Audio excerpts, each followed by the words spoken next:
Aboard the inbound cruiser, a nervous crew examined incongruous sensor data, and the junior officer rose to the call of duty and action, marching himself to the lieutenant on shift. "Sir," he said, his salute crisp and regimental perfect.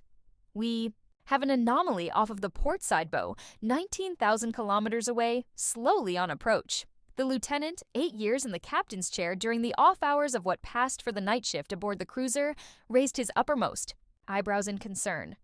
"Describe this anomaly, Ensign," he said, sipping on his lukewarm beverage with a gentle scowl. No force of creation nor manufacture could keep it at a decent temperature for more than an hour, it seemed.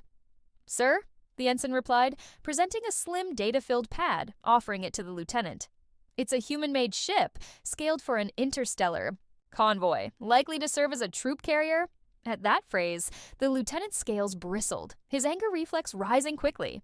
The ensign was quick to add, "With zero life support outside of a slight temperature flux. There's no atmosphere aboard it, perhaps in only trace amounts. There's a smaller ship, maybe a third of its size, being towed. Same conditions. No human could endure that, sir."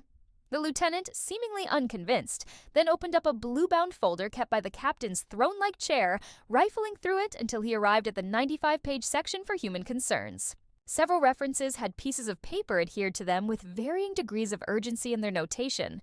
None had positive mentions, some were active profanity. Under ruses, as well as covert operations, the lieutenant said, there's no mention made of being able to survive this far afield without even trace elements to breathe. If it's on autopilot, I'll admit, this seems an unusual move, even for the species. The unofficial name for them was the Mad Ones, and the term was not used politely nor in jest. The ensign nodded gravely.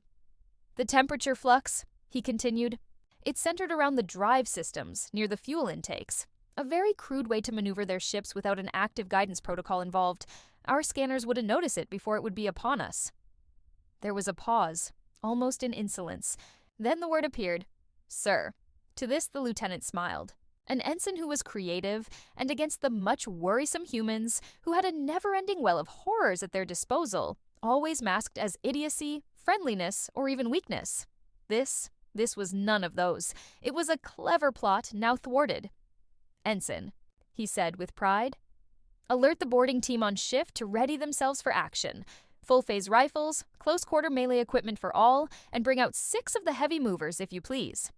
With a wide, happy grin, the ensign saluted, giving a chipper, "Aye, sir," before vanishing down the corridor at a full run. Settling back, the lieutenant opened up a quiet comms channel, then entered a diary notation for the day. "Make note, Auto Historian," he began. "Tonight we are moving in on a human-designed convoy, member which seems to have become lost from its herd, and now we will give it its due and proper treatment. We will avenge the fallen brothers and sisters of the colonies at Urk Prime, Decina 3, and the D&I Here worlds. Oh yes, today it will be historic." Closing the journal entry, he sipped from the tepid beverage, ignoring the chill of it, staring at the glowing orange dot on the view screen as it became larger and larger. In the ready room, 18 troopers, armed and armored, checked their gear and those of their squad mates, running each item off of the list with anger and pride.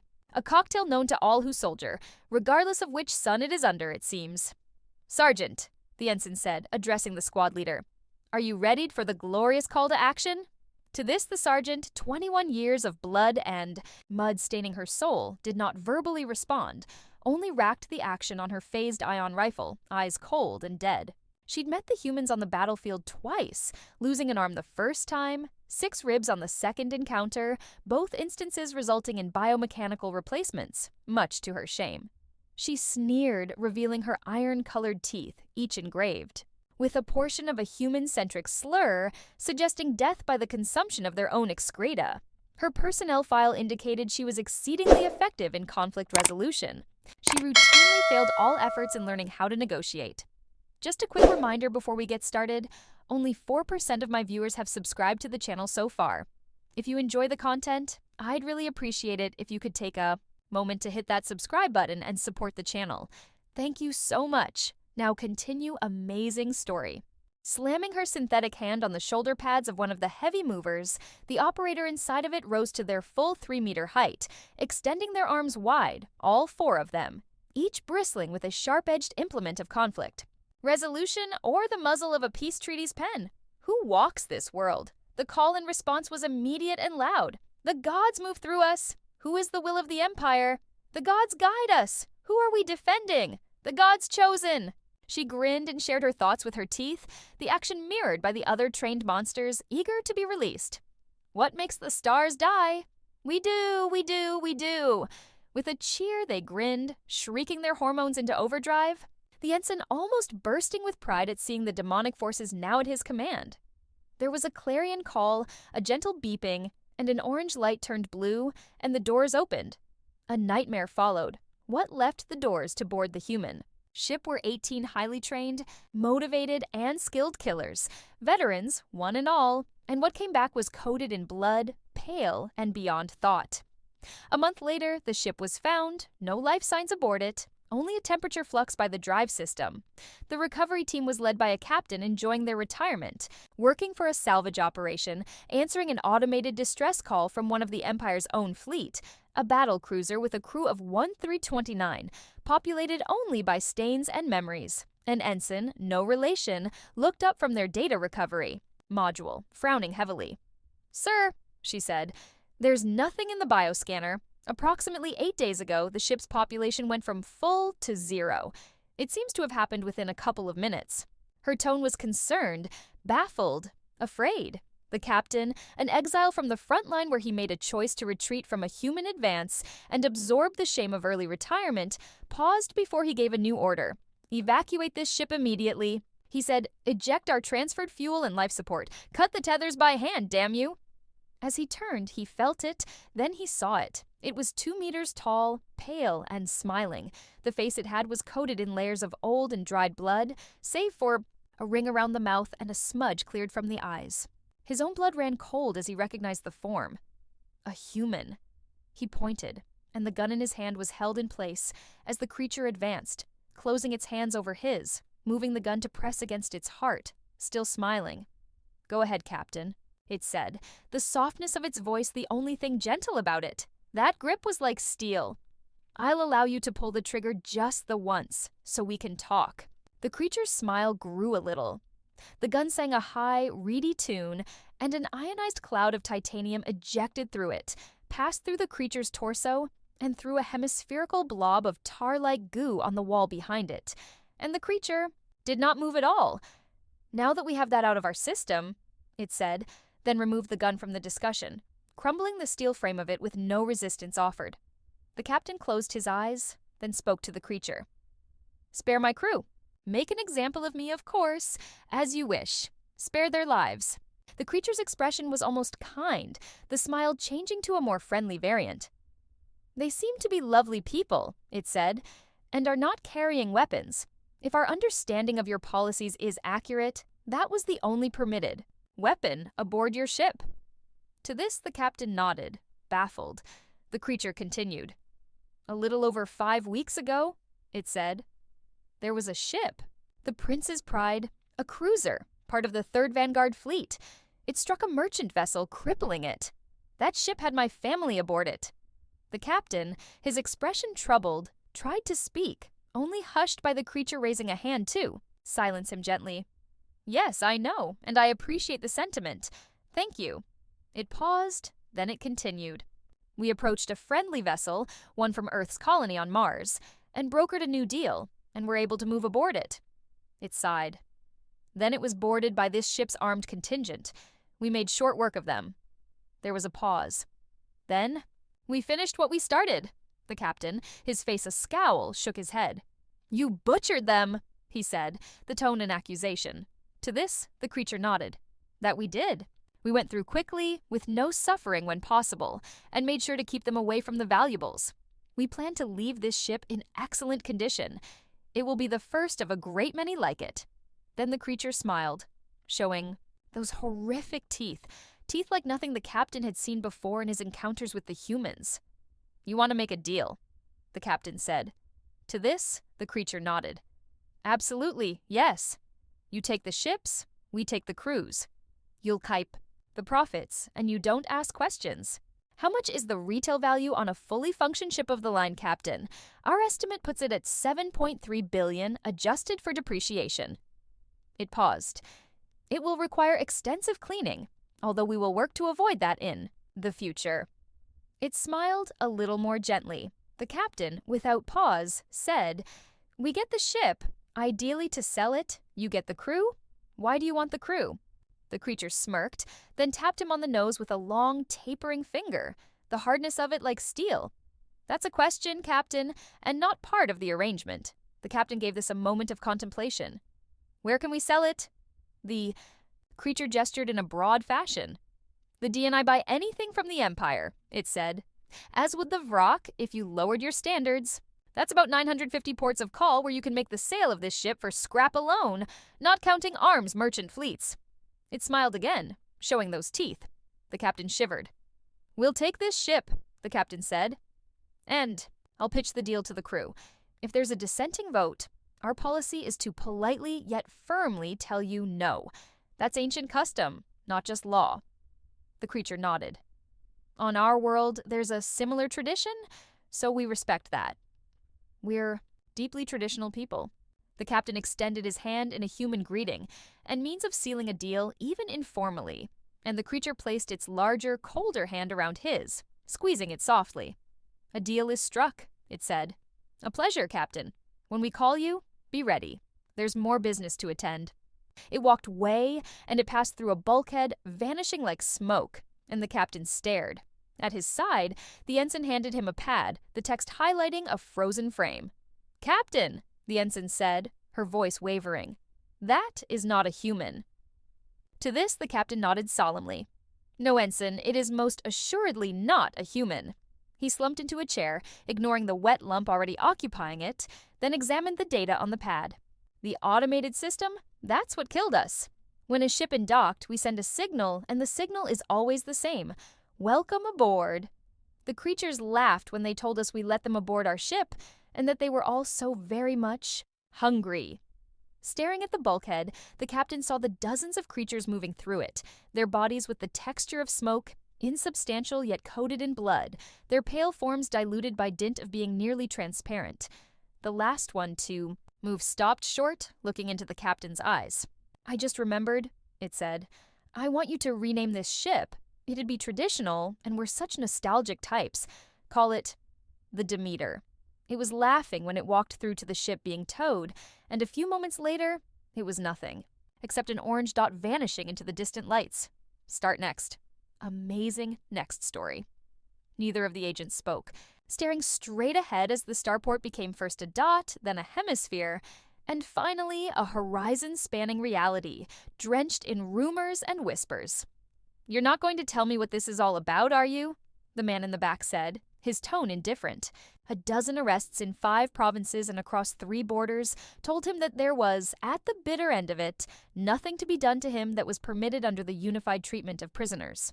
Both of the arresting agents were sworn to uphold it under penalty of the most severe of punishments, a toy that was played with often by the malignancies masquerading as criminals.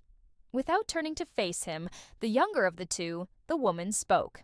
"You'll be meeting with your old employer, then you'll be allowed to make 3 calls to anyone with whom you wish on this planet." Her tone was anxious, worried, focused. The driver, the elder of them, didn't turn to face her, only spoke softly. "No matter what, we do what we must. They never learn before it stops mattering." She bit her lower lip, looking out of the side window, exhaling, her nod imperceptible. "This kind of scare tactic doesn't work," the man in the back said, his tone oozing mirth. "It's a waste of your time. There's absolutely nothing that you can do to threaten me. Torture is outlawed, there's no excruciating social punishments for me, and you can't find a single supposed victim who would testify against me. Face it, I'm untouchable to anyone and anything on this whole planet, and you know it." The driver, sliding through the security gate, finally turned to face the passenger, his face a mask of joyless notions. "You have no idea as to what you just said, and in a few minutes, there's no crueler fate than showing you that." She was the first to stand, escorting the prisoner out of the cage-like environs of the rear compartment, helping him to his feet. The slow, deliberate shuffle of his feet exacerbated the rattles on his chains, a small act of defiance. Neither agent took notice, and the passers-by craned their necks as the trio winded their way to the inner sanctum of the launch facility. Legend had it that every few years a notorious criminal would be taken into custody, given a ride to the spaceport, allowed 3 calls, and then disappear for exactly 10 days. Speculation as to what happened next ran rampant, and the going theory was that they were given some sort of suicide-inducing narcotic or hypnotic suggestion. No self-respecting cartel leader accepted those as facts as much as the sort of word power that had kept the world's police agencies in such high degrees of power and authority. Smirking to himself, he looked up at the immense tower of rocketry on each side of them, the sentinels of space travel, and laughed. "Going to put me on a mission to the stars, is that it?" When the younger of the pair stopped, she looked at him with irritation. "You're the God's own fool, and I am not even going to celebrate your return to us. You just don't understand." He paused before he continued. Something in her voice, some distant tone, a resonance with what used to be his soul. It felt like fear used to feel. Huh.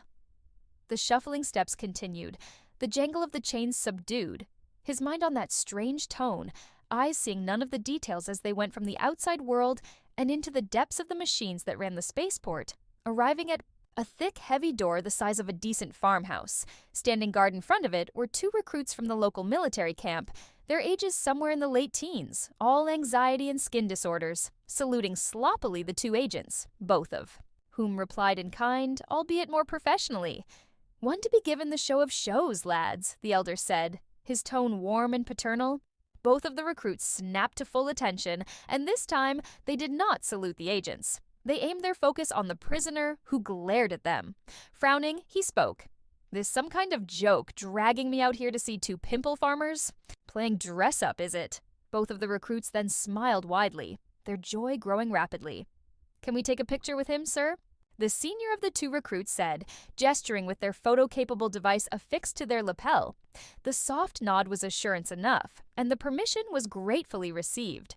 In keeping with the irreverence of all uniformed people having more fun than is legally permitted, they stuck their tongues out, making crude hand gestures, framing the prisoner as they used the reflective surface of the security door to provide them with a clear, crisp photo. The prisoner's face contorted in a rictus of sublime irritation, confusion, and general unpleasantness. "Thank you, sir, ma'am," the junior of the recruits said, his smile still shining brightly.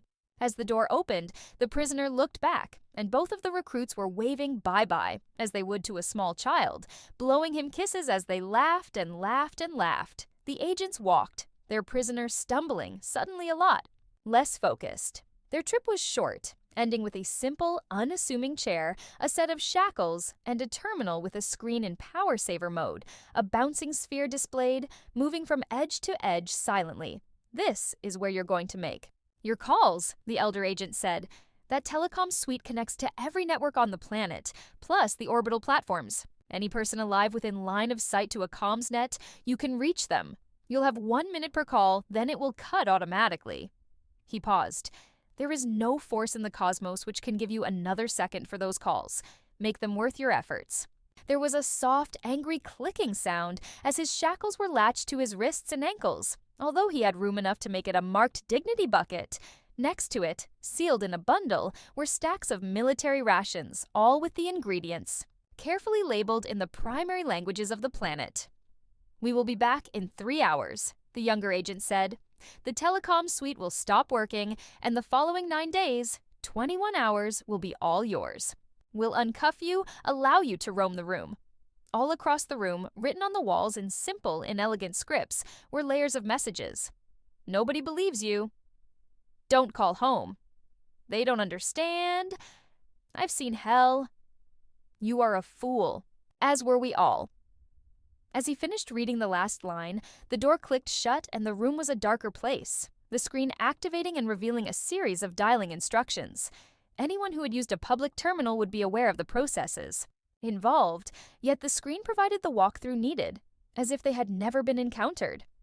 "A little theatrics," he said, settling into the chair, finding it to be rather comfortable, even well padded. Leaning in, he could smell a faint odor of cleaning products, then gave the terminal another examination. Casually, he scrolled through the listings, and his eyes widened appreciatively. He was looking at a full roster of agents for anti-smuggling operations, undercover operatives, and even assassins in retirement. Laughing, he considered dialing them. Then, tapped his chin, sighing with a smile. The first call was to a well-known political comedian, a frequent guest on the late-night talk shows. The number listed indicated that it was a personal, home-based contact. He dialed it and let it ring. "Hello?" the dulcet and familiar voice said. Controlling his laughter only a little, the prisoner asked, "Do you know who this is?" Without much delay, the response was immediate. "Judging from this caller ID, this is from the spaceport's little dungeon. Am I your first or second call?" Staring at the handset, the prisoner replied, "My first. How did you know that?"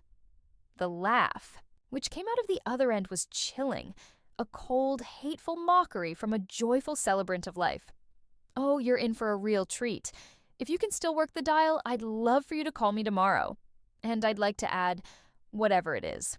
That you did, this is all on you." The call was disconnected by the receiver. The prisoner left staring at the handset, his face scrunched in confusion and anger. In a fit of pique, he dialed another number, one which took him 5 angry minutes to find, and another 10 seconds to call.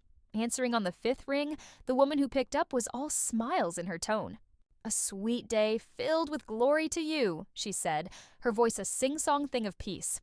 A dozen years previously, she had been kidnapped by his organization, subjected to brutality, and endured it long enough to escape, turning to the state for relocation and a new identity. He couldn't wait to twist the knife and did so with a cruel, hateful barb. "How is my pet doing, huh?" She gasped. Then there was a brief, strangled noise. The smile on his face died violently when he realized she was laughing. A wave of ice rolled through him as she spoke again. "Oh, what a lovely day. My luck, my blessed luck. Oh, tell me. I'm your first call, aren't I?" He stared at the receiver, eyebrows furrowed, then spoke, his tone a ghost of the monstrosity it was a mere moment previously. "My second. Wait a minute. How does everyone know who I am?" She was giggling when she replied. "Oh, sweetness, my little pet. You silly and dense child. The caller identification says that you're in the spaceport. When I was relocated and given this absolutely wonderful new home, they told me the chance existed that you would call me. We even had a few practice drills, all using those clever artificial voice programs." She laughed harder. "To think I was so frightened of you and your little peasant monsters. Oh, you, sir, are in for a real rude awakening." She chuckled again. "I have some advice, though. You should call your mother, maybe tell her about what you used to do to me. She should know what you're really like." Again, he was left with a dead receiver, his confusion growing stronger. Slamming it down, he tried to stomp away from the terminal, only to fall flat on his back, tugged back by the strength of the chains, his anger growing immediately, immensely, incredibly. "Frustrating!" he screamed, slapping his hands on the floor, eyes clenched shut, shaking his head from side to side in the universal language of the elevated mood of impotent rage. In the fullness of time and darkness of the room, he roused himself, sitting upright, then sat at the terminal, tearing open a meal packet, glaring at the thousands of networked nodes, all of their multitudes of numbers, a dancing series of them filling the screen. A world full of people to call, only one more to make. Grunting, he finished his meal, finding it to be nourishing, if also bland, then guzzled down the canned beverage included within it, belching. With a sigh, he contemplated his final call, checking the elapsed time. Only 2 hours, 19 minutes had passed. It took him another 10 minutes to arrive at his decision, then 5 more to find the right number. The third number was dialed, and it rang twice before he heard it picked up, and there was a male voice on the other end, his eyes widening as he heard them speak. "Your wife is busy and she can't come to the phone right now." The call was disconnected as his mind filled with the thousands of reasons why she was not available. He was able to reach a hermit of a political comedian in mere moments, a deep cover witness for the state in half of that time, and now, at this moment, he could not find his own wife, to whom a calm suite could be said to be no further than a meter from her at any given moment, and the world was a hollow hole, and he was in free fall. Fear found him, and it was hungry. His mouth dry, hands shaking, liberally coated in sweat, he rose to his feet, looking about frantically. Had the state turned his wife over to his enemies? Was it a lover, hidden until his moment away? What cruelties were being done to her? What horrors awaited him upon his return? And then the terminal rang. And rang. And rang. He turned to face it, his eyes wide, and the caller ID brackets were empty, nulls staring. At him where once stood proud, clear numbers. It rang again. An insistent thing. With a trembling hand, he picked up the receiver, and then he heard the voice. It was grainy, as if heard from a great distance, filtered through rotting space, ancient time, an echo reverberating unto itself. Our world is your hell. He had heard those words. A murmur in the criminal underworld. For some, it was repurposed as a boast, a joyful toast, a thing to be perversely proud of, and at that moment it was none of those things. The voice spoke again. Torture, mutilation, ruination, disease, illness, failures of the larger body politic, our coins, and we are also very rich. His eyes widened. The massacres, the beatings, the end of things, we author them, writing them in your blood. We have many stories to tell. He shook. The 10 heads found at the harbor, the feet in the ceiling tiles at the nightclub, the hands linked in the bags. Those were done by our children, just to find their joys with your world. He began to cry. They won't stop us. They invite us. We will never stop visiting your world. You are our toys now. Nobody can save you. We are the end of the world for you. The voice gave a soft, almost gentle laugh. Tell them all, and tell them all, and they will never listen. You never listened. You thought that you were hard. You are a toy, and now we're going to play with you. The chains on his chair tightened, drawing him into the seat, his struggles only accelerating the speed at which he was bound.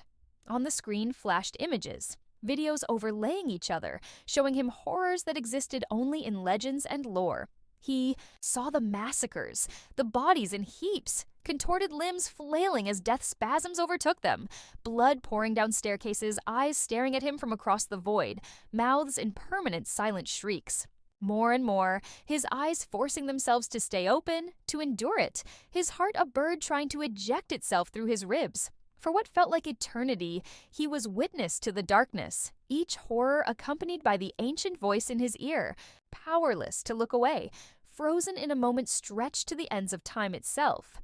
When it ended, he was sobbing, a child fouled by its own loss of control, shaking from head to toe, pitiful mewling his own rebuke. Then the voice spoke again in his ear. You are the message. His chains unlocked themselves and he slid to the floor, screaming behind sealed lips, staring at a place past sanity, where the mind goes to find itself. The door opened and the 2 agents walked in, their steps careful, their tone respectful. The younger picked up the fallen receiver, placing it back in its cradle, and helped her partner in the slow, gentle process of cleaning the prisoner. Less than an hour later, he was in a wheelchair, pushed through the facility, rolling by the young cadets, their eyes on the horizon, discipline returned to them. Beyond the security gates, to the depot for public transportation, finally abandoning him at the doorway to the world's hub of civilian mobility. The elder handed him a handful of currency, which he inspected mutely, his expression lost. As if slowly understanding, he stuffed the money into his pocket, shaking from head to toe again, reliving the horrors he had witnessed. The younger agent gave his shoulder a firm squeeze. Do you understand? He flinched, curling up slightly, shaking. His head. The elder wasn't smiling when he spoke. We let them come because they are helping us. You're in the way. Well, you used to be. Now you are the way. And the realization was when he saw the face of fear.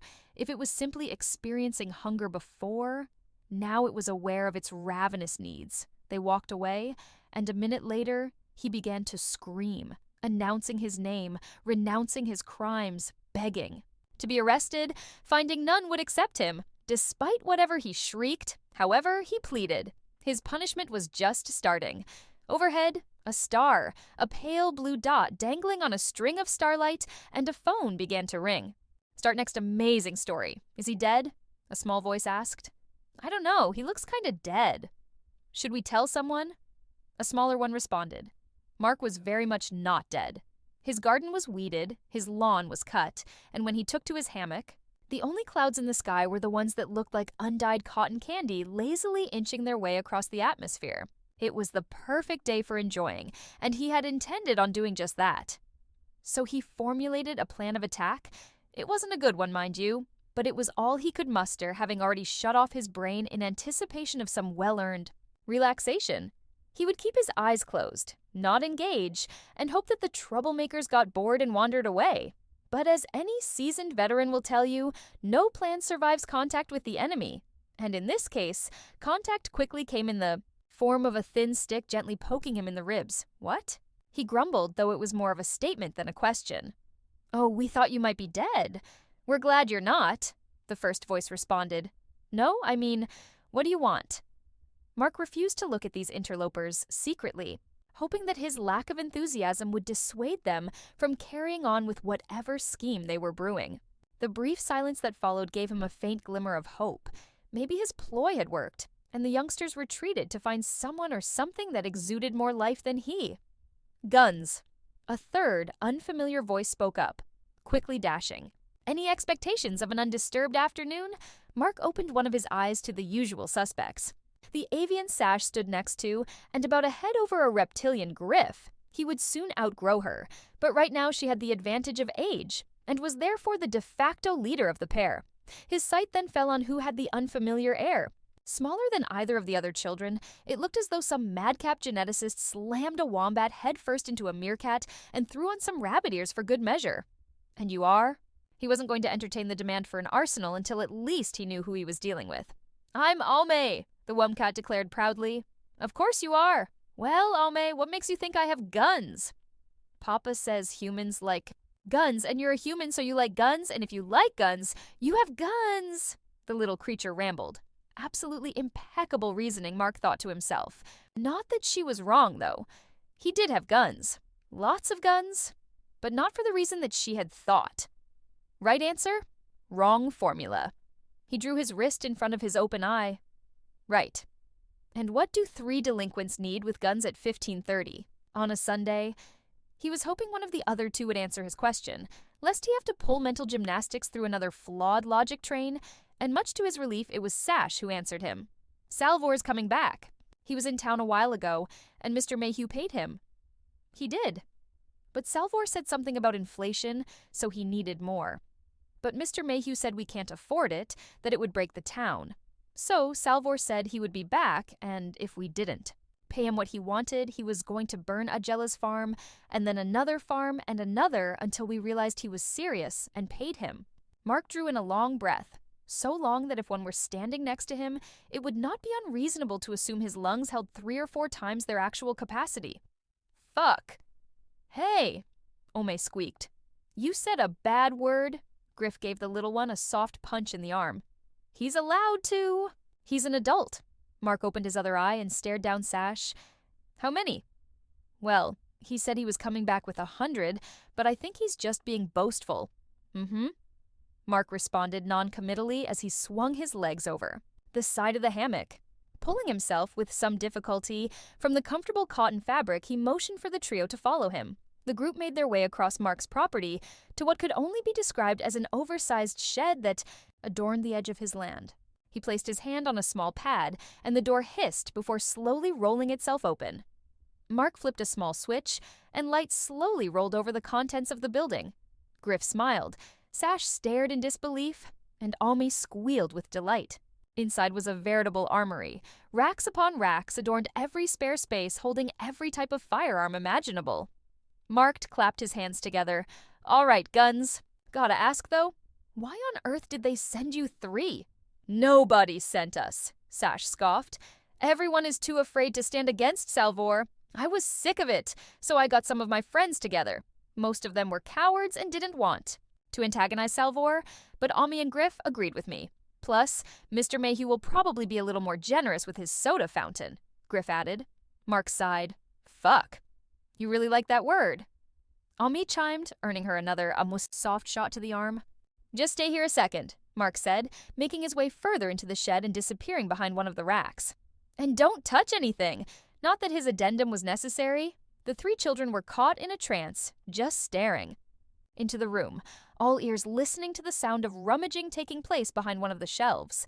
Just out of sight, When he strode back into view, Mark hardly looked like the same person. He was clad from his neck to his toes in slat gray metal armor, and under one arm was a helmet of much the same material, its red circular eyes glowing with ominous malevolence. Over his other shoulder was slung what could only be classified as some sort of cannon. On the forehead of the helm and the left breast of the torso were etched 3 alien symbols. "What do those mean?" Aume asked. Pointing to his chest plate, Mark glanced down, seemingly forgotten there was anything emblazoned there at all. "Oh, VMC? Venusian Marine Corps." Any trepidation the three may have had coming to the resident recluse for help vanished immediately. Standing before them, in flesh and steel, stood what might as well have been a hero from one of their visual novels. "No way! You were a Hellion?" Griff's excitement was palpable, but Mark visibly winced at being referred to by the title. The Damned 44th, the Skyburners, the Hellions, were all names the VMC had been baptized with during the war, names that could inspire hope in any member of the Union and strike fear into the hearts of their enemies, all of which had been bought with blood, and Mark knew he would be paying for them long after this life.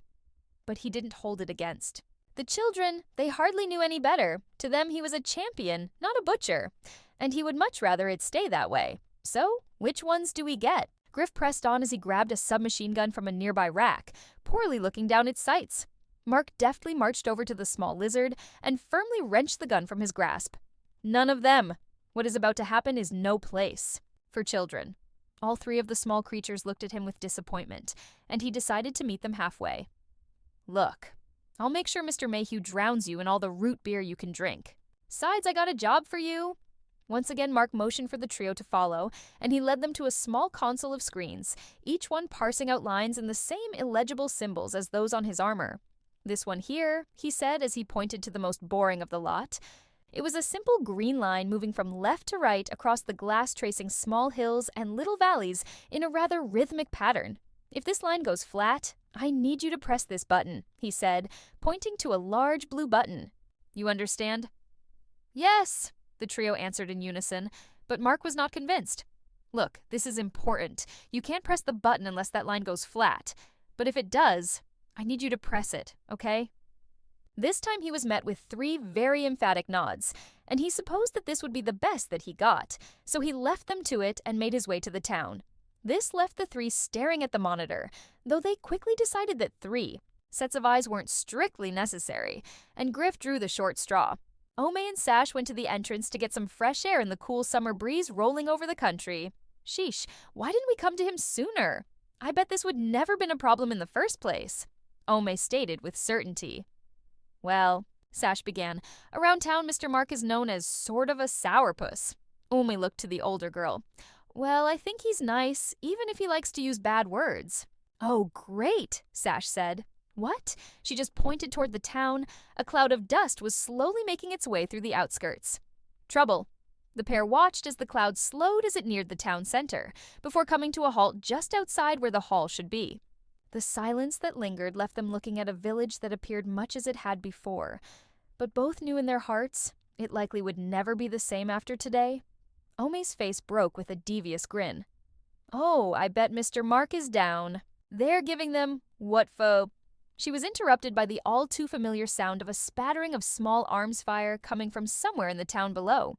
Both sets of eyes were locked on the buildings, though there really wasn't anything to see, not from this distance. Then something else roared to life, a sound so deep and so angry, it carried quite clearly all the way up to Mark's property. Even at this great distance, the girls could swear they could feel the thing reverberating in their chests each time it responded to its enemy's gunfire. They watched for a while, listening as the short, angry staccato of automatics would inevitably be met with the bludgeoning of atmosphere of whatever it was that Mark had equipped himself with. It went on this way for a while until Griff broke them out of their trance. "Hey guys!" His voice was barely audible over the explosion of sounds emanating from the village.